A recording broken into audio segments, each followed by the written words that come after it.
พระเจ้าชีวิตดูงดงา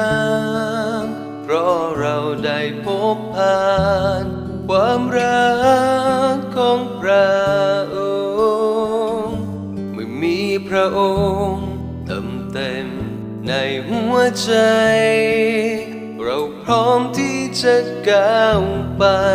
ในวันที่งดงามของพระองค์ประกาศความรักแท้ที่ยิ่งใหญ่ให้รู้ว่าพระองค์ทรงห่วงใย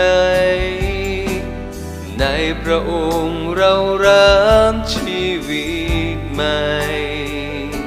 ได้เจอความรักแท้ที่ยิ่งใหญ่ความสุขในพระองค์เต็มหัวใจเราจะอยู่ในวันที่งดงาม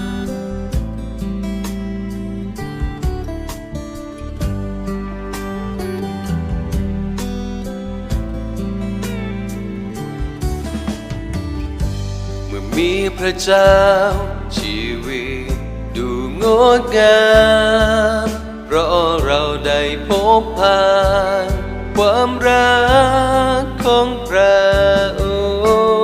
งค์เมื่อมีพระองค์เต็มในหัวใจ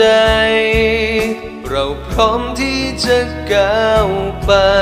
ในวันที่งดงามของพระองค์ประกาศความรักแท้ที่ยิ่งใหญ่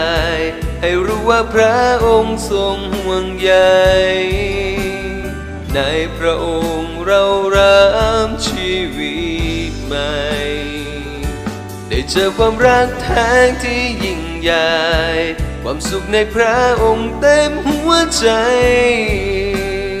เราจะอยู่ในวันที่งดงาม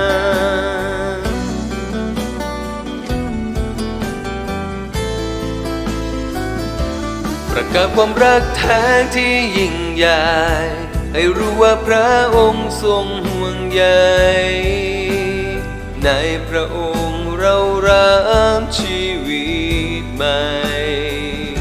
ได้เจอความรักแท้ที่ยิ่งใหญ่ความสุขในพระองค์เต็มหัวใจ